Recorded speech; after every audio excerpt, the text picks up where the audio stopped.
Quoi de neuf les gars? Bienvenue sur la chaîne. Dans la vidéo d'aujourd'hui, nous travaillons sur des virages avec quelques conseils importants. Gardez le coude intérieur levé, l'importance de serrer les abdominaux tout au long du virage, des petits trucs comme ça qui vous aideront beaucoup à rouler. Assurez-vous de cliquer sur le lien ci-dessous et de vous inscrire au compte Patreon. Nous avons des cadeaux qui arrivent tous les 100 patrons que nous atteignons.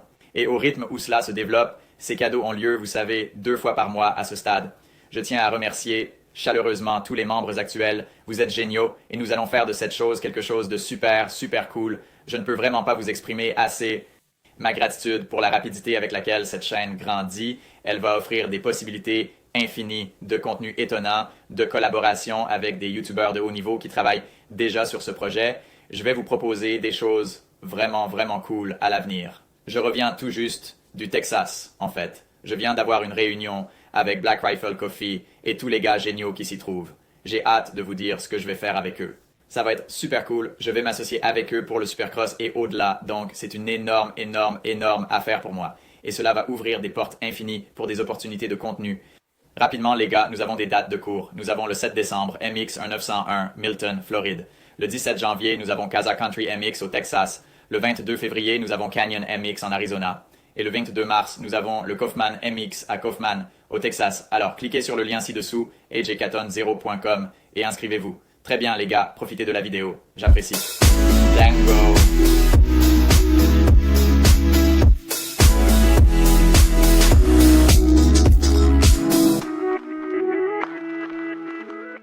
Mount.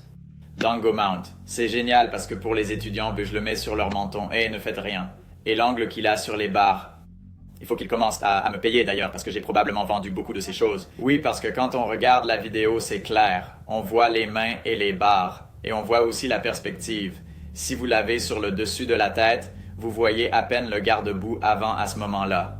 La perspective est donc faussée. Quand vous arrivez à la souche, et dès que vous commencez à vous installer dans cette ornière, je veux que vous tous sur le frein avant juste un peu. C'est ce qui guidera votre pneu avant dans le virage. Donc pour moi, je me fie entièrement au frein avant pour manipuler l'angle d'inclinaison de la moto. Dès que, je sens que je monte et que je sors, un peu plus de frein avant. Si je descends un peu trop, un peu moins de frein avant. La clé est d'être suffisamment confiant dans son angle d'inclinaison pour faire des ajustements mineurs. Je pense que l'erreur la plus fréquente est de dire « Très bien, 9-1. 4. Voyons si vous prenez ce virage. » Vous commencez à vous pencher et dès que vous avez la sensation « Oh merde, je me penche trop », que feriez-vous? Probablement l'une des deux choses suivantes. Vous donneriez un grand coup d'accélérateur, ce qui relèverait la moto et vous propulserait dans une autre ornière, ou bien vous vous contenteriez de vous bloquer et lâcher complètement l'accélérateur, ce qui fait que vous allez tomber. Il s'agit d'être dans cette situation et de faire de petits ajustements. Je vous le dis, le frein avant aide vraiment, vraiment. Le coude latéral tombe, la tête part, tout le corps suit.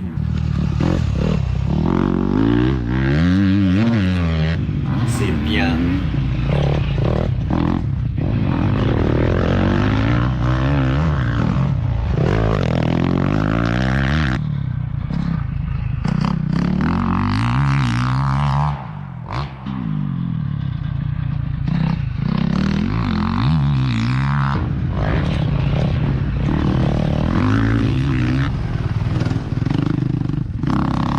L'arrête, coude intérieur.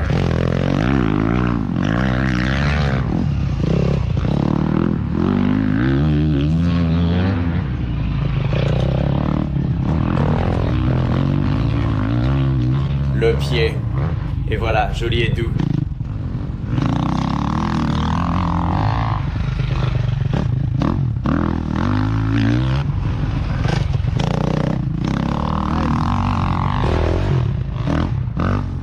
Beaucoup d'entre vous ont cet instinct naturel qui fait que dès que vos fesses touchent le siège, que voulez-vous faire?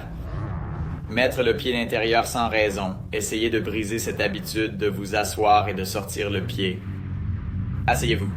Asseyez-vous et concentrez-vous sur vos abdominaux et vos coudes.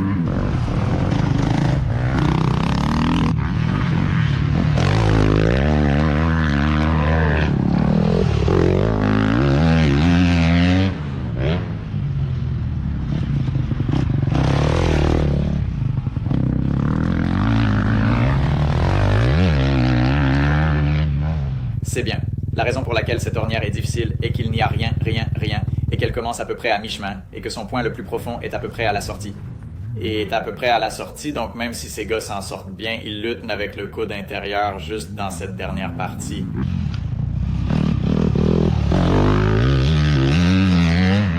Ils s'évanouissent dans cette dernière partie. C'est ce qui va vous arriver. Vous ne vous attendiez pas à cela, n'est-ce pas? Tu ne t'attendais pas à ça, n'est-ce pas? Ouais, quoi, tu ne peux pas atteindre l'ornière correctement, alors tu la contournes. Ce n'est pas la solution. Je préfère la ligne intérieure. Quoi, non? On s'entraîne sur une ornière. Comment ça, tu préfères la ligne intérieure? Oh, oui. Apprenez à faire une ornière. C'est pour ça qu'on est là. Les gars sont calés ici, tout va bien, et puis tu continues. C'est une longue ornière. Je veux dire, vous êtes dedans pour un moment.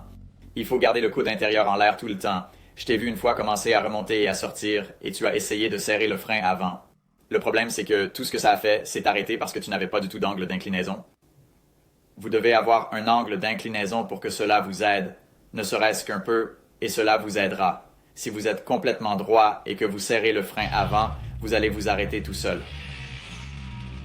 Bien les coudes levés, les yeux levés, bien et en douceur, reste dessus.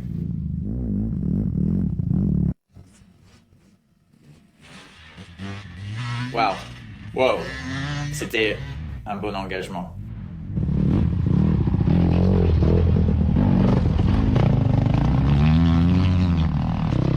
Bien et lent.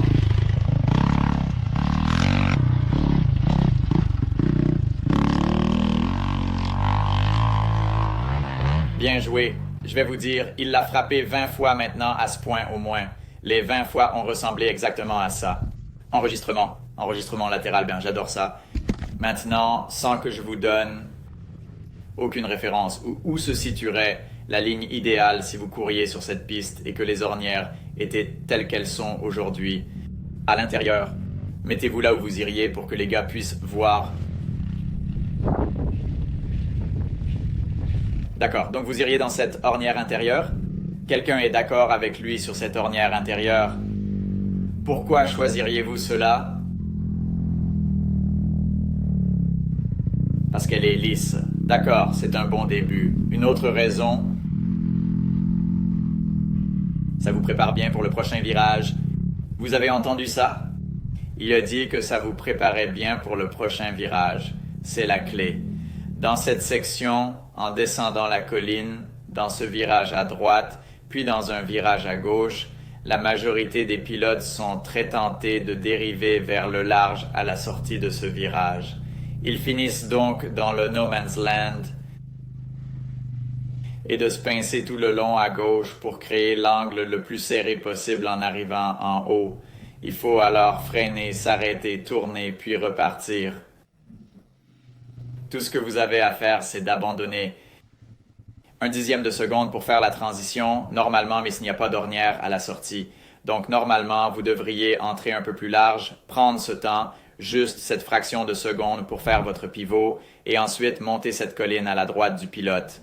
Alors, tout le temps que vous avez perdu ici, je dis que vous n'avez qu'à perdre 1 ou 2 dixièmes, vous allez le rattraper et le réparer au sommet. Ce qu'il y a de bien en ce moment, c'est qu'on a une belle ornière bien lisse qui nous dirige directement vers l'endroit où on doit aller, jusqu'à la droite. L'endroit où il s'est assis était très stratégique, car il n'y avait pas de boss.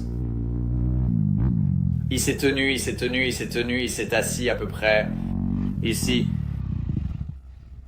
Il s'est assis ici au bout de l'ornière, et il a pris de la vitesse. Il a donc accéléré à fond en 3e vitesse, en s'asseyant, et lorsqu'il est arrivé au boss à mi-chemin de la colline, c'est là que ses fesses se sont détachées.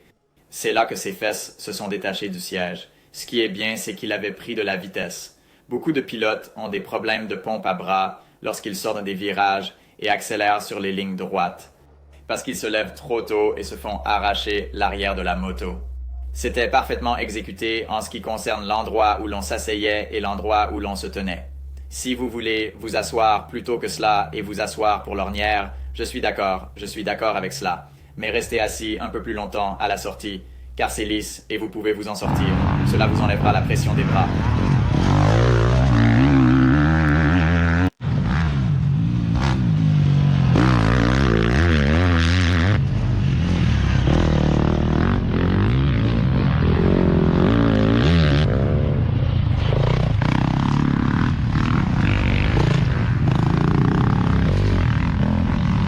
fait supine,